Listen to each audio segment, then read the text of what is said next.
Alright guys, sa mapagpalang araw, sa inyong lahat meron tayong isang reaction video. Diskusyon ng taong bayan, ito ay serbisyo para sa publiko ang ganang mamayan at may hotline po tayo ngayon, no? Nasusunog daw ang DPWH. Alright, panoorin natin guys.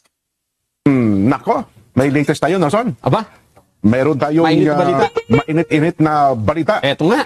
Naglalagablab po ang balita. Bumungad sa atin ngayong hapon. Umalim bukay eh. Eto, nasunog po. Kita ko, sabi ko sa inyo. Pero, sa sobrang init Naka yan. naman, ba't yan pang nasunog? Alam niyo po ba kung ano ang nasunog? Ano ba yan? Tanggapan po ng DPWH National. Grabe, no? Parang sinadya. Para wala nang makita silang dokumento ng DPWH. Capital Region. Pwedeng mabigla? Sandali lang ha. Sige. Ang nasunog po ay DPWH NCR office. Diyan po sa Barangay Peñahan, Quezon City. Pwedeng Hindi ka ba nagugulat? Kagulat-gulat nga naman, di ba? May nagsabi sa akin yan last month pa eh. Na? Diyan sa nabangan mo. Masusunog? Baka may masunog na. Sana naman hindi. Pero hindi naman ako naniniwala namang hindi sinadya ito. Oo, dapat hindi. Ha? Pero ayon po sa report ng Bureau of Fire Protection, 12:50, pasado tanghali ito, nasunog ang gusali ng Bureau of Research and Standards. Under na pala yan? Under ng DPWH. Under ng DPWH, no, ng sunog. At inimbestigahan kung ano ang sanhi ng sunog na yan. NCR. Kasi nasa harap niya, yung nakaharap sa EDSA, Region 4A yun eh, di ba? 4A ba 4B? Ito malapit sa NIA Road to, Jen. Na malapit din sa EDSA. Yes, kasi kanto yan eh. NIA Road, tapos doon sa may, yung harap niya, yung kaharap sa, nakatapat doon sa EDSA, DPWH yun eh. DPWH din. Yes, meron din daw Region 4A at 4B. Bagay, no? Tapos yung nasa gawing side naman, katabi ng NIA, yan, yung ano yan, NIA building ha. Bureau of Research and Standards. Ano kayang nandyan sa... Kung research and standards ito, malamang mga presyo ng ano to, materyales. Pwede. May dokumento. Meron kayang, pero sa tingin ko parang walang dokumento dyan na nakapaloob. May kinalaman dito sa mga anomalya. Tingnan natin. Bureau of Research eh. Kumalat po ang apoy, itinaas unang alarma, umakyat ng pangalawang alarma, at umabot ng ikatlong alarma. Third alarm. Teka muna, ano nangyari rito? Eto na. Tiniyak ng DPWH. Eto na, mga babayan, ha? Ano sabi? Walang dokumento. Yan ang sinasabi. Na may kaugnayan sa anomalya sa flood control project. Ang nadamay sa sunog. Yan ang pinalabas na statement. Yan, kita mo. Statement on the fire incident at DPWH Bureau of Research and Standards. Yan. No documents related to the ongoing investigation into the flood control anomalies were in the Bureau of Research and Standards building that caught fire in Quezon City today. Yan, malinaw kasi. Walang dokumento. Walang anumang dokumento na may kinalaman ha sa flood control anomaly. Paano natin malalaman kung wala talagang kinalaman sa flood control, di ba? Kasi possible, ito naman kasi, dyan, naghahanap pa nga tayo ng ebidensya, di ba? Naghahanap tayo ng dokumento, malay natin kung meron dyan, na sa ngayon hindi pa nauungkat. Pero pagka nakita mo at nailabas, baka yan ang susi. Nung hinahanap na, naku, kasama ko pala sa nasunog. Di ba? Para bang nagbubuo ka ng puzzle, di ba? Oo. Siguro sa pagka nawala yung isang piraso at nakita mong hindi siya kasama. Nakahiwala yung di ba yung puzzle na picture? Yes. Pag hiwa-hiwala yan, at meron kang nakitang isang piraso na kulay puti lang. Sasabihin, wala namang kwenta to eh, di ba? Kasi hindi mo pa nakita na kasama nung kabuuan. Kasama pala yun. Nakalagang piyesa pala yun. Sabi nga benefit of the doubt tayo dito. Dahil ito daw ang opisinang nasunog, ang trabaho niya ay research, pananaliksik, pilot testing, at pagbalangkas ng patakaran sa mga proyektong infrastruktura.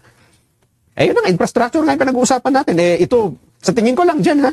Kung ako ay gagawa ng isang rekomendasyon para mabago ang isang sistema, titingnan ko ito. Kung paano nila binabalangkas ang patakaran para magkaroon ng proyekto sa infrastructure. Kasi research and standards. Standard Ito yung pamantayan mo Yes. Para sa akin, importante ito. Alam mo ba kung saan nagsimula ang sunog? Saan daw yan? Yan. Sige. isang computer sa loob ng Material Testing Division na umano ay sumabog. Nako. Ito, Jen. Overheat? Ano yan nangyari? Sumasabog ba ang computer? Pag nilagyan ng paputok. Sa, Nag-short circuit yan kapag gana. sa dami na, kahit itanong mo siguro sa Bureau of Fire, Jen, gaano kadami, kadalas, na ang sunog ay dahil sa isang computer? Malimit, ventilador. Meron ako nababalitaan na gano'n. Ayan, diba? Plancha, yan. Oh. Palan. Yan, oo. Pero yung computer kasi, di ba, may mga server nga. Oh. Hindi nga binubunot yan eh. At saka ano nga yan, merong taga-stable, di ba? Yung circuit breaker. Oo. Na kapag ka nagkaroon ng short circuit, well, mag-spark, gano'n. Yung power, Automatic, mag-shut off eh. Yan nga. Di ba? Well, hindi naman tayo investigator, Nelson. Ano? Oh. Siyempre, hindi ho natin mayaalis, Malamang, baka sinadya, no? mga kababayan, sa marami na maghinala, di ba? Kasi ito ang pinag-uusapan ngayon eh. Tungkol sa DPWH, tungkol sa infrastructure, ang nasunog ay yung may kinalaman sa research and standard sa mga project ng infrastructure ng DPWH. Yun. Anyway. Ang bagay, wala doon sa mga takbo na iniisip ko mabuti yung sa flood control anomaly, NCR, hindi gaano eh. Pero yung sa may banda yung 4A, 4B, yun nga, medyo controversial yun. Hindi kasi, Jen, kung ako rin naman ang gagawa, preemptive, di ba? Ganun. Kasi wala pa nga. Bagay. Mas hinala kasi kung Bulacan yun nasunog, Jen. Yung Region 3. Meron na di ba? Siguro, habang hindi naman natin talagang kinukumpirma na meron. Yan lang talaga, hindi mo maiaalis.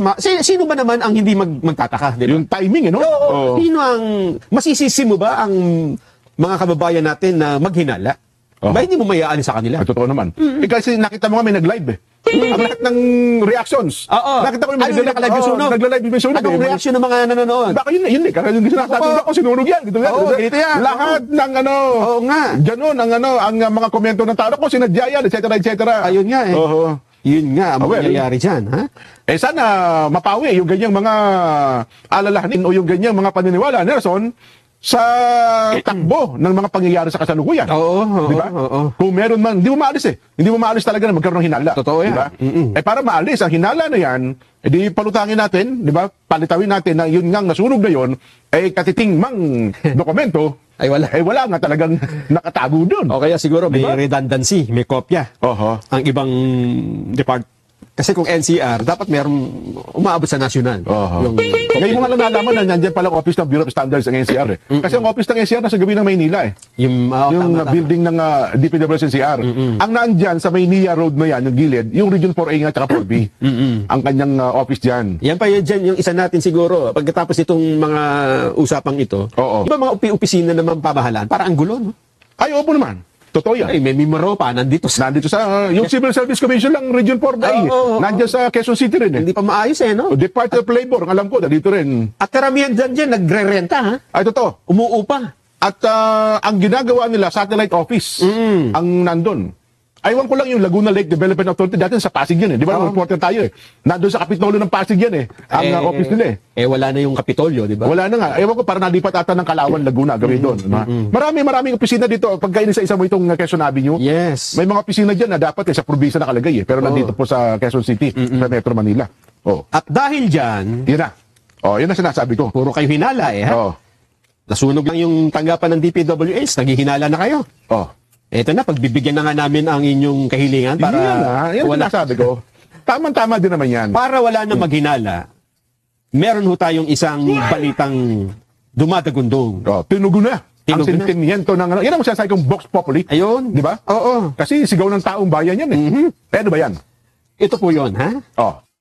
Alright, napakinggan at napanood po natin ng sunog sa DPWH dito sa NCR. At ito ba ay sinadya para walang investigasyon, no? At sa mga dokumento. Alright, maraming salamat sa inyong lahat and peace out.